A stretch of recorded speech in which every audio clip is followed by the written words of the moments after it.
Dolores Duran se perguntando onde estará o seu amor. Dalva de Oliveira cantando que tudo está acabado. Ângela Maria que chora por ser uma garota solitária. Alaide Costa quando ninguém poderia parar seu coração. Nora Ney com o cansaço da vida, com o cansaço de si mesma chegando ao fim. Os olhos tristes de Edith Piaf. Naná Caymmi sem poupar nenhum coração. Maísa e o seu mundo que caiu com a felicidade infeliz. A voz levemente rouca de Billie Holiday. Valesca que foi considerada a rainha da fossa. Angela Rorô que sentia frio na barriga e ânsia de sumir. Celine Dion e a proa do Titanic. Whitney Houston que mesmo em sua tristeza queria dançar com alguém. Os amores estranhos de Laura Pausini. Alcione, doce, dengosa e polida. Sinéad O'Connor e sua palidez. Adele, atendendo o telefone com um Hello, it's me. Marília Mendonça, que foi a rainha da sofrência. Adriana Calcanhoto e todas as cartas rasgadas no inverno glacial do Leblon. Lana Del Rey fumando cigarro no palco e dizendo que tudo que houve é Billie Holiday. Amy House, que morreu 100 vezes. Os sussurros da Billie Eilish. Letrux aos prantos uma noite de climão. Marina Senna, que fez tudo para amar. O que essas divas possuem em comum e quantas outras se parecem com elas? Esse foi um fragmento do meu artigo enviado para o segundo simpósio Popfilia, que procura discutir as divas decadentes por um filão dentro da música popular e por uma estética melancólica dentro da cultura pop. O nome do meu trabalho é Divas Decadentes, o glorioso corpo-som das estrelas que caem. O meu nome é Ribama Oliveira, eu sou doutorando em Comunicação e Cultura pela Universidade Federal do Rio de Janeiro. E essas reflexões surgiram a partir de uma disciplina que eu tive o prazer de cursar com o meu orientador, o professor Denilson Lopes, no ano passado, sobre melancolia pop. No caso, eu era um ouvinte do curso e pude acompanhar essa disciplina que foi desenvolvida junto com o mestrando Leonardo Pinheiro, que também estuda a melancolia pelo viés do cinema.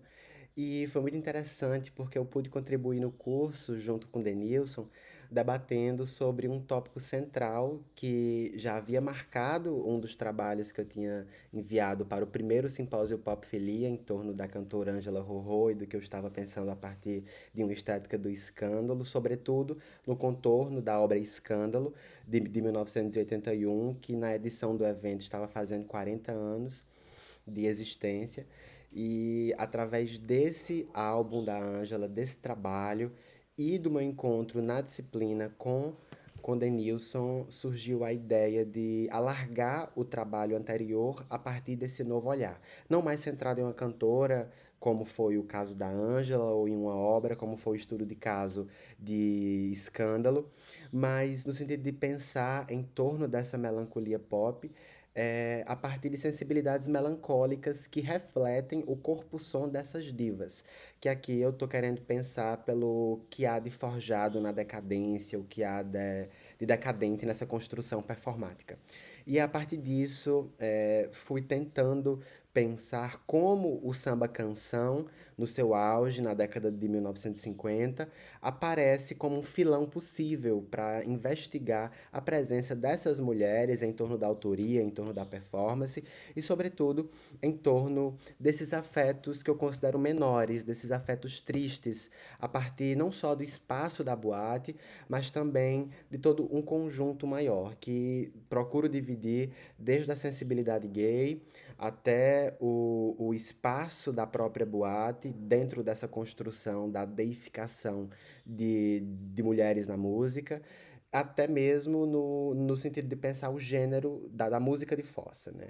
Por um momento não quis pensar em divas da fossa, porque na minha cabeça, por um momento, a música de fossa era o terreno por onde essas divas decadentes trabalhavam, por onde essa performance vazava, e considerei mais interessante pensar em divas decadentes, mas acredito que isso está em processo, é um trabalho, quero muito ouvir, aprender e fazer desse evento uma oportunidade de melhorar essas reflexões, mas adentrando esse caminho, eu começo pela deificação de mulheres e a sensibilidade gay. Por que que eu estou começando por isso? Porque eu ainda não tinha visto a Angela Rorô até a escrita do primeiro trabalho. E aí eu tive a oportunidade de ver ela no Manoche, no Jardim Botânico, no Rio. E foi incrível o espetáculo. E no meio do espetáculo ela ficou surpresa pela quantidade de jovens que estavam assistindo. E aí ela colocou: tem bicho nessa plateia? E com isso ela acabou desenvolvendo um uma conversação ali naquele show e eu era uma delas que estava ali na plateia, como fã da Ângela, como admirador desse trabalho, e tive o prazer de conhecer a Ângela naquele dia. Trocamos telefonemas para fazer uma entrevista que nunca aconteceu, mas também acho que a graça desse percurso é de fato não ter acontecido. Mas a partir dessa afetação mesmo com o corpo de Ângela em cena, pela forma como ela fez aquele show pilotando o piano, me veio um insight de relacionar com a sensibilidade gay. Não sei até que ponto essa experiência está ligada ou extremamente à cultura gay, haja vista que pode ter diálogos com outras reverberações de sexualidade, de gênero, mas naquele momento a performance de Angela abriu esse caminho para pensar essas divas decadentes. E foi por esse olhar da sensibilidade melancólica e da experiência gay. Então, tem um conjunto de autores que eu trabalho e coloco ao longo desta apresentação, e no sentido de apresentar um panorama do que eu venho desenvolvendo, desde Mohan, quando fala das estrelas e os arquétipos femininos no cinema, com projeções, identificações, e justamente nessa virada que a figura da estrela vai ter de 30 a 60, quando surge o interesse pela vida privada. E isso é em consonância com o que Lister fala sobre o culto dessas mulheres, desde a ópera, com as primadonas, com Maria Callas, até o que Dyer fala com a relação de Judy Garland e essa relação de intensidade, tanto com a vida catastrófica da artista e a partir do que vazava pelo palco, pela forma como aquilo era um elo com o seu público.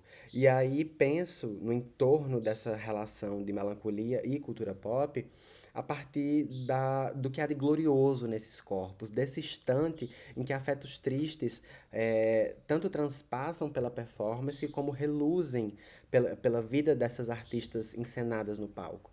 E aí eu penso tanto com o Omar quando fala dessa face gloriosa, da antropologia dessa face gloriosa, sobretudo pelo modo como reluz em sua fugacidade. E a partir disso, pensando essa fugacidade como uma melancolia, como um modo de estar no mundo, como uma sensibilidade para enxergar o trabalho dessas cantoras. E aí, dialogando com o Denilson, eu vejo essa citação que acredito que me move muito nessa leitura, né? Porque as divas parecem mais interessantes quando não as vemos ou quando estão no passado. Porque justamente eu não convivi com a produção dessas artistas, eu tenho esse outro olhar para o passado, a partir do que me afeta no presente e a partir do que o passado significou naquela medida. E com isso eu tento investigar esse filão, por onde vazam essas cantoras, por onde elas reluzem, por onde esse corpo glorioso aparece. E aí Kiara fala que se há que existe uma linhagem de meninos delicados em torno de experiências limites, de meninos que ardem de paixão, e até brinca falando que o Renato Russo poderia tirar uma foto com Cazuza, e eu fiquei pensando nisso, que talvez exista também uma linhagem de mulheres fatais, onde o escândalo, a ferocidade, a fúria do desejo aparece e transpassa, sobretudo por afetos tristes, por afetos que eu considero menores nessa leitura, e vou justificar o porquê disso mais à frente. Então, a partir desse diálogo com a cultura pop, eu penso com Soares sobre esse bojo da melancolia como esquecimento.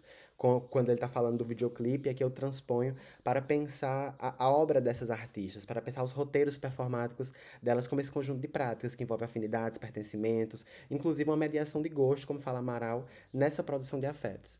E aqui é muito interessante pensar com Priston, por exemplo, porque ela fala da frivolidade e da superfície, com essa fórmula de entender esses elementos da cultura pop pelo artifício, pelo consumo, pelo entretenimento. Então, quando aborda essa dimensão dessas artistas, eu não estou buscando, como fala Duarte Filho, a bicha melancólica, por onde andará a bicha melancólica, mas como essa estetização das dores e afetos negativos aparecem talvez como um reflexo dessa bicha melancólica pela performance dessas artistas também.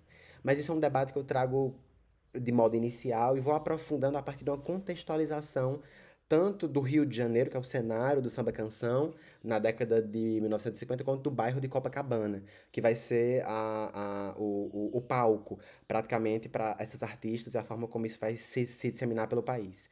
E aí, Paiva e Sodré falam do Rio como essa identidade ficcional, e eu vou tentar refletir sobre o Rio e o carioca como essa tanto uma cidade dos artistas como o Rio, quanto um espectro do carioca a partir do noturno, a partir do notívago, que desde o período colonial, com a chegada da corte portuguesa, tem toda uma contextualização que fala da noite do Rio de Janeiro, como é que ela é construída, como as festas vão modular a cidade, desde o High Life, foi esse bar na rua do Lavradio, centro, até os carnavais, teatros, salas de cinema, cafés, por um caminho que nos leva nesse olhar mais genealógico para as boates. Para as boates como esse espaço de encenação, como esse espaço de estar junto também e como profusão desse gênero do samba canção. E aí tem toda uma reflexão sobre as boates em Copacabana, que vão ter sua ascensão a partir dos fins dos cassinos, quando há uma dimensão política do presidente Dutra contra os jogos.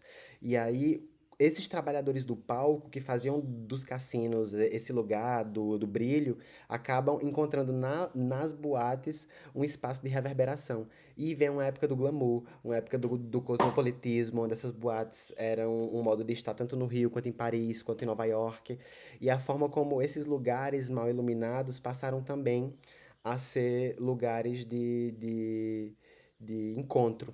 Então é interessante pensar como a Boate Vogue, o Beco das Garrafas, o Little Club, o Baccarat, o Clube de Paris, foi espaço desses derrames vocais de Dolores Duran, de Maísa, e dessa emergência do artista enquanto trabalhador da noite. Isso é muito interessante porque a partir disso a gente consegue pensar na força da autoria feminina nesse período. E aí, desse conjunto de autores que eu estou mobilizando nesse momento, Dolores Duran e Maísa aparecem como frentes desse caminho dessas mulheres no cancioneiro que apareciam desde o seu início à sombra dos homens e com o samba canção aparecem em primeira pessoa, aparecem nesse lugar. E é interessante situar esses dois olhares para o samba canção. Enquanto Fal fala que o samba canção, esse clima mais lento, abolerado, vem de uma absorção dos filmes mexicanos no Brasil, Castro fala que o gênero do bolero ele não era conhecido fora dos cabarés de Havana e nem da Cidade do México. Então não é possível falar que o samba canção era um tipo de bolero brasileiro, mas sim que o samba canção era um gênero que estava ligado a um conjunto de articulações a partir de um contexto, que era o contexto pós-guerra, era o contexto de luto em torno de Carmen Miranda e Francisco Alves, era, sobretudo, um produto derivado da tradição romântica da música brasileira do século passado.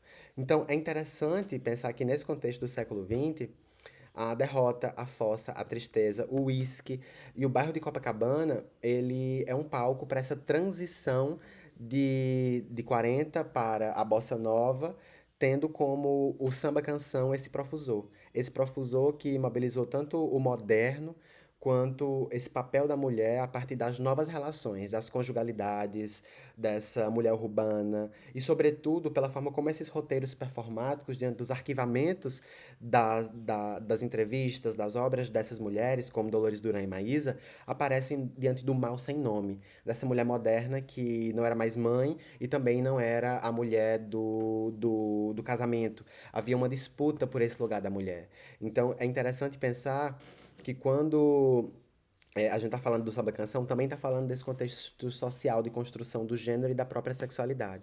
Então, se Naves fala que a estética do samba canção aparece marcada por esse exagero melancólico e melódico do drama e da ironia pelo excesso, a bossa nova, diante desse cenário, a partir da noção da construção de Brasília, de Juscelino Kubitschek e de todo esse contexto do progresso, a bossa nova ela rompe com esse gestual, com essa dor da fossa, para propor o que Sovic fala que é uma sensibilidade de amor, do sorriso, da flor, de uma dimensão mais ensolarada, distante das boates e da condição má iluminada desses corpos. Então, seria possível reler a música brasileira por essa força, por essas mulheres, por esse protagonismo?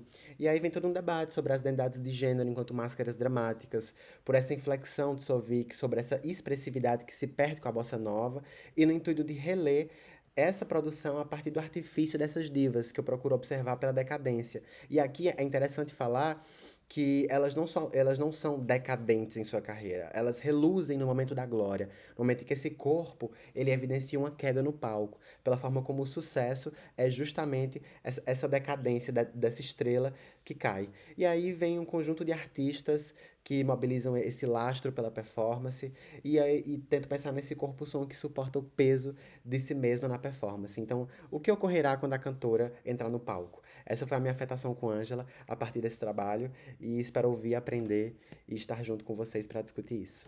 Obrigado e até a próxima.